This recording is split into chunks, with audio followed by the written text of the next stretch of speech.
Hey everybody, this is Dr. Brackney from Brackney Chiropractic coming at you from Canton, Michigan, the home of Brackney Chiropractic Health Centers.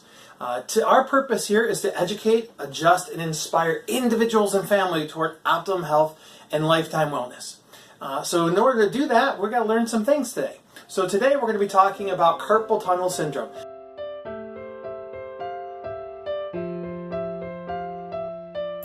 This is one of the most popular reasons people have wrist surgeries. This is one of the most failed surgeries that they actually have. And today we're going to explore why carpal tunnel surgeries happen, why they fail, but most importantly, we're going to explore how not to ever have surgery and have actually better results, higher results, longer lasting results, and learn a whole lot. So let's go ahead and get started. The very first thing we have to do is ask ourselves, what kind of health problems are there? And there are only two health problems.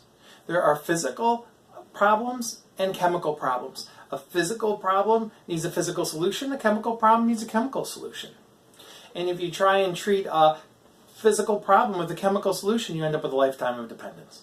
So we certainly don't want to start medicating or masking any health issues. Today we're going to talk about carpal tunnel syndrome.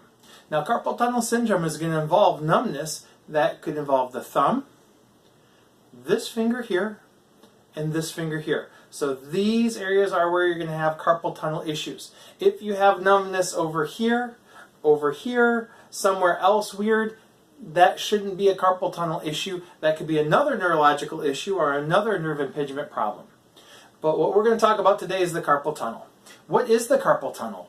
Well, actually, if we take a look, thank you, Pete, for offering up your hand. We actually have a band that holds the wrist together. This band holds the wrist stable. Through this band, we actually pass nerves. These nerves need to go through the band.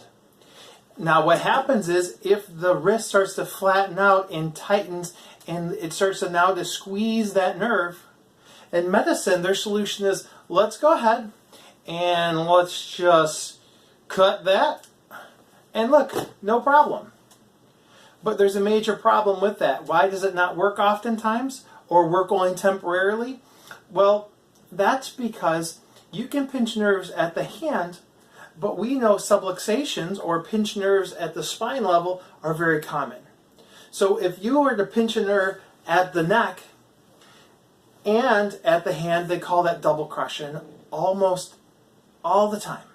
When there's a carpal tunnel issue, the research is out there that there's some nerve compression at the neck level and also at the wrist level. So if you only address one of those problems, you're actually going to end up with a continuing problem after they do a surgery here. So chiropractically speaking, what we want to do is an evaluation of not just the wrist, not just the hand, but also of the neck. Because if we do an exam, we do a history, do x-rays, if we actually find subluxation or pinch nerves that are happening in the neck, we can release all that nerve pressure there. Sometimes that alone actually solves it. And if it's a pinch nerve that's causing those numbnesses, you don't need a surgery. Sometimes we'll actually address the wrist. We can adjust the wrist or line up, adjust meaning realign, recondition, rehab the bones in the wrist so they are in the right position and there's not the tension on the carpal tunnel. And if there's not tension on the carpal tunnel, then there's not pressure on the nerves, and then we don't have numbness and tingling. So our goal here is always to get to the root source, the underlying cause, and make sure we're addressing all of the causes that you have. Just to try and get rid of symptoms is really masking a problem or lead to further problems down the road. So at Brackney Chiropractic, we hope if you have carpal tunnel syndrome or symptoms of numbness or tingling in your hand, you can come see us. We'll do an evaluation, we'll do an exam, we'll do a history, we'll do a physical, and we'll get to the bottom of what's going on. Then we can give you a real solution. Then we can give you real health back, not just symptom relief. So thank you for listening in. I look forward to helping anyone that has that problem or any other problem, whether it's headaches or migraines or digestive problems or shoulder issues or low back pain. If you have a problem and it could be physical in nature, let's try and find out what it is. Have a great day, everyone, and we'll see you real soon because we're always glad to see your back.